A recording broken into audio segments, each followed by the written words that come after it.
सबसे पहले तो मैं आप सभी लोगों को धन्यवाद देता हूं जो आप लोगों ने मेरे स्वागत की बात कही है।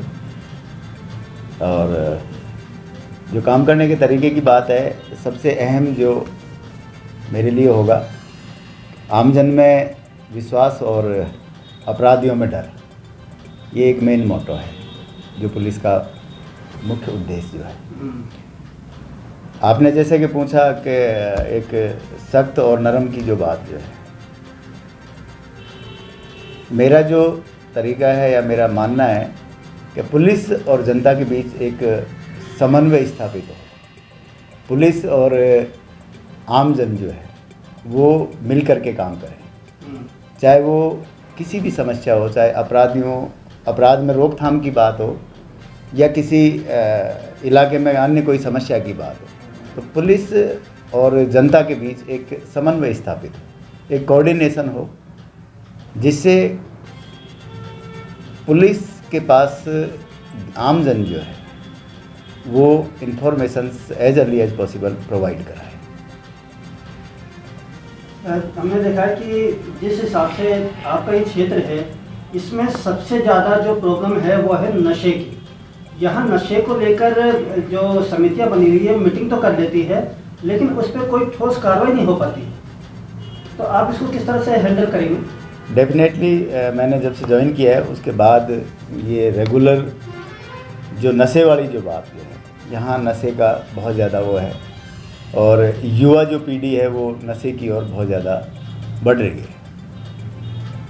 इस पर जो नियंत्रण के लिए जो मैंने एक स्ट्रेटजी तैयार की है वो यही है कि जो नशा जो कर रहे हैं, जो युवा पीढ़ी नशा कर रहे हैं या दूसरे लोग जो नशा कर रहे हैं, उनके विरुद्ध कानूनी जो कार्रवाई है वो की जाएगी और उनको जो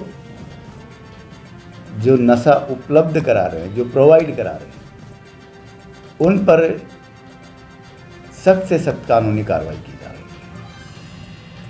दोनों उनको ध्यान में रखते हुए जो नशा कर रहे हैं उन पर भी लीगली कार्रवाई होगी और उनको समझाइश भी की जाएगी।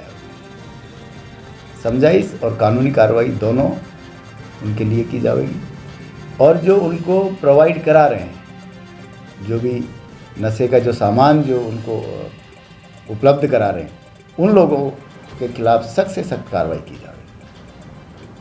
उसको लेकर के काम करेंगे, जिससे कि ये जो बढ़ता हुआ जो नशा जो है बहुत ही ज़्यादा बढ़ रहा है, इस गढ़ता गेट इलाके में बहुत ज़्यादा है, तो उस पर हम नियंत्रण पाने की पूरे से पूरी कोशिश करेंगे। सर, यहाँ काफ़ी लोग गरीब हैं, गरीब बस्तियाँ हैं, थाने के क्षेत्र में आप वाकिफ़ हैं, और यहाँ छोटी मोटी बात को लेकर आए दिन झगड़े होते हैं।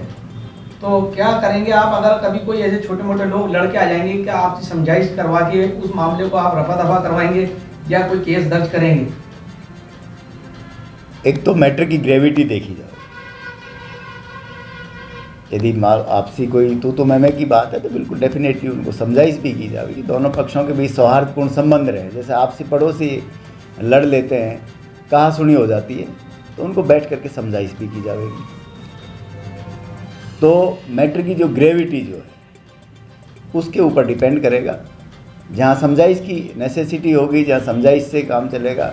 देखो, आपस में जो पड़ोसी एक दूसरे के उसमें रहते हैं तो वहाँ उनके बीच सौहार्दपूर्ण संबंध होना बहुत ज़रूरी है। तो अकॉर्डिंग टू द मैटर की जो ग्रेविटी जो है उसके अनुसार ही डिसीजन लिया जाएगा। यदि कोई रिपोर्ट पेश करेगा तो डेफिनेटली उस पर क्या FIR लॉन्च की जाएगी, कोई भी यदि रिपोर्ट दी जाएगी तो। और यदि वो लोग चाहते हैं कि आपसी समझाइश से कि बैठ करके होगा तो बिल्कुल हम उनके साथ हैं। यदि मान लो इस तरह से होगा तो, और यदि थाने पर कोई रिपोर्ट दी जाएगी तो डेफिनेटली उस पर FIR पंजीबद्ध की जाएगी।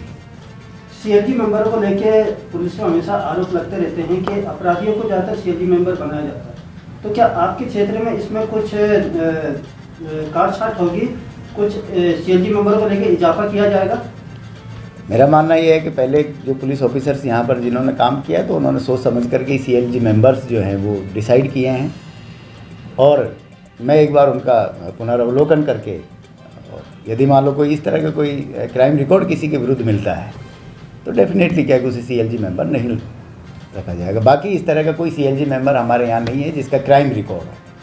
पूर्व के जो पुलिस ऑफिसर यहाँ SHO जो रहे उन्होंने डिसाइड बिल्कुल सोच समझ करके किया है। Thank you. Thank you.